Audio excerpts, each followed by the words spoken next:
नमस्कार सर्वांना मंडळी. आज पिंपरी चिंचवडमध्ये तुम्हाला तर सर्वांना माहिती आहे, नुकतीच जी घटना घडली, आपले लाडके नेते, आपले सर्वांचे लाडके, अख्ख्या महाराष्ट्राचे लाडके अजितदादा, आणि त्यांच्या बाबतीत जी घटना घडली ती आज महाराष्ट्रातला एकही नागरिक, एकही माणूस विसरू शकत नाहीये. आणि ती घटना आजही आम्हाला खोटी वाटते.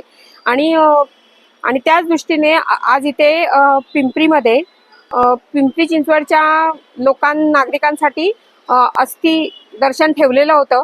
आणि त्याचं दर्शन करायला इथे सगळे जण आले होते. दादांना, मी पण एक राष्ट्रवादीची कार्यकर्ती आहे. 2005 पासून मी राष्ट्रवादीचं काम करते. आणि तेव्हापासून दादांना आम्ही ओळखतोय. दादांचं काम, दादांची शिस्त, त्यांची जी स्टाईल आहे ना, काम करण्याची स्टाईल, त्यांचं भाषण करण्याची स्टाईल ही राष्ट्रवादीच्या प्रत्येक कार्यकर्त्यामध्ये आहे. कारण एक आदर्श होते ते आमचे. आणि त्याच्यामुळे राष्ट्रवादीचा प्रत्येक कार्यकर्ता काम करताना, मग भले आम्ही सामाजिक काम करत असू किंवा पक्षाचं काम करत असू, पण ती स्टाईल आमच्यामध्ये, प्रत्येक कार्यकर्त्यामध्ये आलेली आहे. एखादी समस्या, एखादं काम, त्याला 100% कसं द्यायचं हे दादांकडून शिकायचं. आणि हे तर आपल्याला त्या घटनेत सुद्धा कळलंय की शेवटपर्यंत त्यांच्याबरोबर जे पेपर पडले होते, म्हणजे शेवटपर्यंत दादा काम करत होते. आणि ही जी घटना घडली ना, फार चटका लावून गेले. आम्ही आजही म्हणजे विसरू शकत नाही. आजही आम्हाला ही खरी वाटत नाहीये. एक गोष्ट मी आणखीन एक सांगू शकते, बरेच व्हिडिओ या बाबतीत आलेत. नुकताच ना मी एक व्हिडिओ बघितला, छोटी 2 मुलं होती लहान, आणि ती बाहेर उभी होती ती मुलं, आणि ती आकाशाकडे बघून ना सांगत होती की तिथे आपले दादा आहेत. सांगण्याचा उद्देश काय, म्हणजे दादा फक्त मोठ्यांमध्ये नव्हते हो, ती लहान मुलांना काय माहिती होतं ते दादांचं काम, पण त्यांनाही ते कळत होतं. म्हणजे किती भावना विवश करणारे सगळे होतं ते सीन. आणि आम्ही विसरू शकत नाही. असं नेतृत्व पुन्हा नाही होणार, कारण दादांसारखे दादाच होते. आणखीन एक गोष्ट की दादा आम्हाला कधी आम्ही मुंबईपर्यंत जिथे असतील तिथे भेटण्याचा जे कार्यकर्ता प्रयत्न करायचे ना, त्यावेळेला दादा प्रत्येक कार्यकर्त्यांना ओरडायचे की मी पुण्यात येतो, त्यावेळेला मला भेटत जा, माझ्यापर्यंत तुम्ही यायचं नाही, मी तुमच्यापर्यंत येतो. आज अस्थी सुद्धा आमच्यापर्यंत आल्या. त्याच्यावर आम्ही खूप, म्हणजे हे प्रत्येक क्षण त्यांचा आम्हाला आज आठवतोय. त्यांना भावपूर्ण श्रद्धांजली. नमस्कार. आज पिंपरी चिंचवड शहरामध्ये दादांचं अस्थिकलश दर्शनासाठी लोकांना ठेवलेले आहेत. अनेक जण बारामतीला जाऊ शकले नाहीत, त्याच्यामुळं पिंपरी चिंचवडमधील नागरिकांसाठी आज त्यांचं शेवटचं दर्शन घेण्यासाठी आज इथे अस्थिकलश मांडण्यात आले आहे. खरं तर बाबासाहेब आंबेडकर हे संविधानाचे शिल्पकार आणि आदरणीय दादा हे पिंपरी चिंचवडचे शिल्पकार, आणि आज त्यांच्याच प्रांगणात हे अस्थिकलश मांडले, हे मनाला खूप हेलावून टाकते ही घटना. खरं तर दादांनी जो शहराचा विकास केलाय, इथील प्रत्येक कार्यकर्त्याचा विकास केलेला आहे, हे प्रत्येक जनमाणूस कधीही विसरू शकणार नाही. दादांचा जो अंत आहे हा एक प्रकारे आपल्यासारख्या कार्यकर्त्यांना एक प्रेरणा देणारा, म्हणजे लहान थोर असतील, वयोवृद्ध असतील, इतर सर्वच की जे दादा, या सगळ्यांचं दादांवर खूप प्रेम होतं. तसंच पिंपरी चिंचवड शहरावर दादांचं एक वैयक्तिक प्रेम होतं. आज या शहरामध्ये अस्थिकलश मांडण्यात आले आहेत, त्यामुळे अनेक नागरिक मोठ्या संख्येने येऊन दर्शन घेतात. आज माझ्या देखील याच भावना आहेत, माझ्यासारख्या सामान्य कार्यकर्त्याच्या, की दादांसारखा माणूस परत होणे नाही. आणि दादांच्या या अपघाती निधनातून प्रत्येकाने एक प्रेरणा घेतली पाहिजे की त्यांचं हे कार्य अविरत पुढे अखंडपणे चालू राहिलं पाहिजे. माझ्या निंबाळकर परिवाराकडून दादांना भावपूर्ण श्रद्धांजली. मी सौ सुवर्णा पंडित वाळके. आज आपण इथे पिंपरी चिंचवडमध्ये दादांच्या अस्थी आलेल्या आहेत. मी आतापर्यंत आम्ही ऐकलं की दादा येणारे म्हणून जी लगबग असायची, दादा येणारे म्हणून जो उत्साह असायचा, तो कुठंतरी कमी आहे.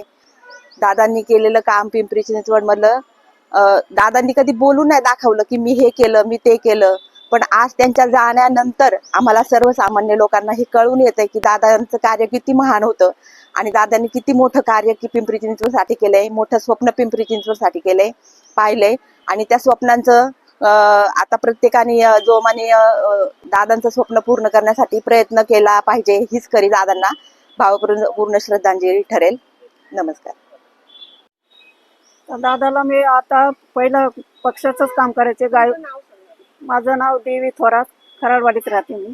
नाही, दादा जेव्हा निवडणुकीला उभा राहिले पहिल्यांदा, तेव्हा मी म्हणायची हे दादा तर किती छोटे आहेत की आता ह्या मुलाचा प्रचार करायचा का.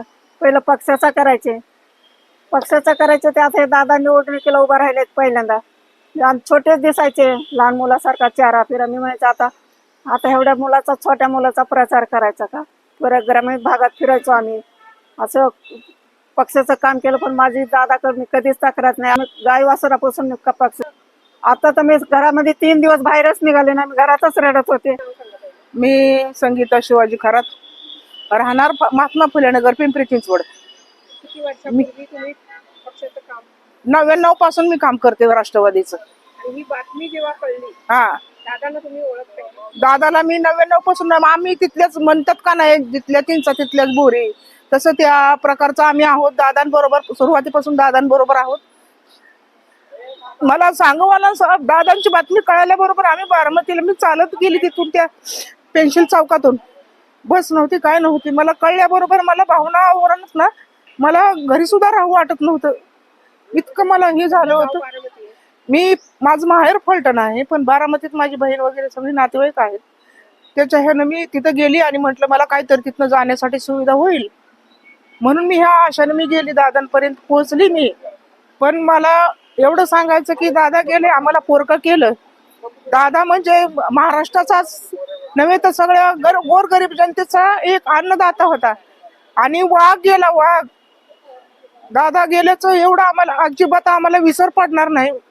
या महाराष्ट्राला सुद्धा विसर पडणार नाही. इतकं दादांबद्दल काय सांगावं किती सांगावं बोलण्यासारखं भरपूर आहे. तुमचं नाव सांगा बरं. लक्ष्मण मुजमुले. दादांना मी 10-15 वर्ष झाले ओळखतो. काय सांगाल त्यांच्याबद्दल तुमच्या ज्या भावना आहेत? नाही Actually बातमी कळली त्याच्यानंतर बातमी कळल्याबरोबर तर आम्हाला ते म्हणजे हे खरंच वाटलं नाही. आणि आज बी वाटतंय की दादा अजून आहेतच आहेत कुठेतरी आहेत असं वाटतं. पण त्यांचं काम वगैरे काम त्यांचं म्हणजे दादाचा वादा म्हणजे काय वादाच होता तो. दादाचा वादा म्हणजे पक्का वादा. पक्का वादा.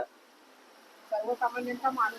सर्वसाधारण गोरगरिबांचा माणूस प्रत्येकाला साथ देणारा माणूस.